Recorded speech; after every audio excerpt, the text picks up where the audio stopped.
All right, let's jump right into this. Welcome to this explainer, where we are breaking down the absolute latest macro trends curated directly from the Next in AI newsletter. If you're an analyst, a venture investor, or a corporate executive just trying to make sense of all the noise out there right now, well, this is for you. Today, we're going to deliver a high-level, 360-degree overview of the entire AI ecosystem. We are literally mapping the supply chain, from the foundational hardware currently being poured into the ground, all the way out to the absolute frontier of consumer edge applications. Look, time is money, so let's map out exactly how we're going to structure today's briefing. We're covering enterprise deployment, gigascale infrastructure, hidden AI risks, the Gini coefficient, and finally, new tools in the wild. Okay, kicking things off with Section 1. Enterprise AI deployment expands, moving from testing to deeply integrated workflows. So, major players are aggressively pushing AI out of the sandbox and into massive, real-world enterprise deployment. And we are seeing this multi-front expansion incredibly clearly with OpenAI right now. I mean, they are acting simultaneously across every scale imaginable. They're launching OpenAI Presence, which is a platform specifically built to deploy trusted voice and chat agents for complex customer workflows. But, they aren't ignoring the little guy either. They've simultaneously rolled out a ChatGPT for Small Businesses program to help everyday entrepreneurs automate their work. And beyond just the software, they are literally pouring concrete. With Project Camellia in Georgia, they're bringing in new physical infrastructure, responsible energy, and real jobs.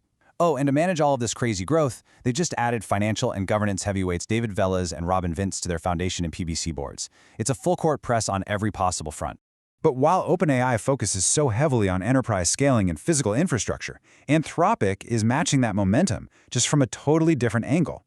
They recently made a massive $20 million donation to Public First Action. This really highlights a critical dual track in the industry right now. The race to scale commercial deployment is being closely shadowed by major financial commitments to guide public interest AI initiatives and policy. Moving right along to Section 2, the Gigascale infrastructure era. The metal and money powering the AI future.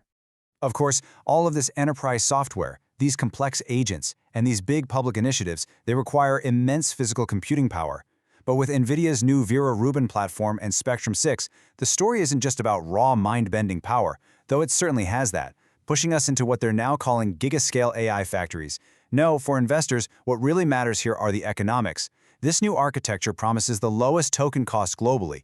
Driving down that fundamental cost of compute, that changes the math for literally every single software partner building on top of it. It is a massive game changer. And we're actually seeing this physical infrastructure footprint expand locally just to keep up with all that massive demand. Wistron just opened a dedicated advanced manufacturing plant in Fort Worth, Texas, specifically to produce these NVIDIA AI systems. It's just a powerful reminder that the cloud is actually incredibly physical. It requires massive, high-tech factories right here on the ground to keep this entire AI ecosystem humming. But, this rapid physical and computational scaling forces us to ask a pretty uncomfortable question. Yes, we're deploying massive enterprise agents, and sure, we're building gigascale data centers down in Texas, but are our safety measures actually keeping up?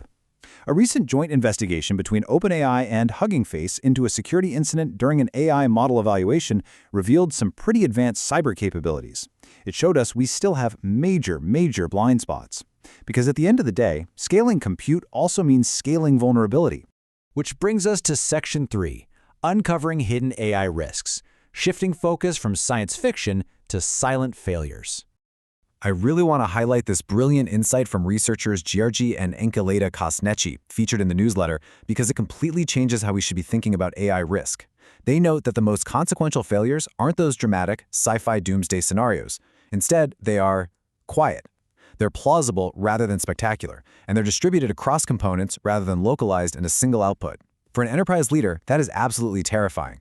It means the AI isn't going to just blow up. It will just subtly and plausibly degrade your everyday business workflows over time, completely under the radar, without you even noticing.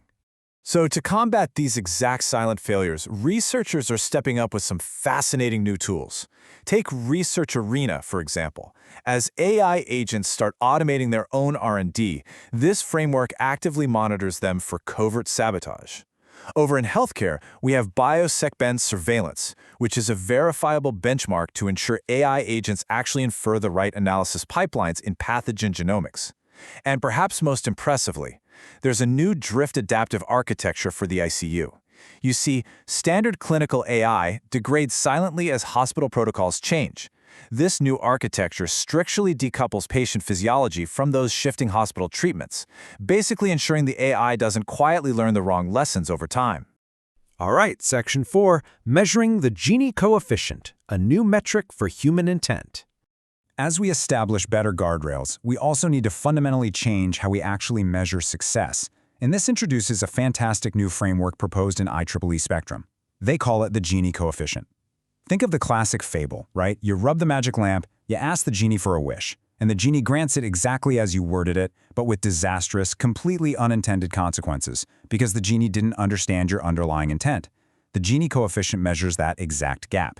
It's the distance between technical execution and your unspoken human assumptions. For enterprise leaders, the distinction here is just critical.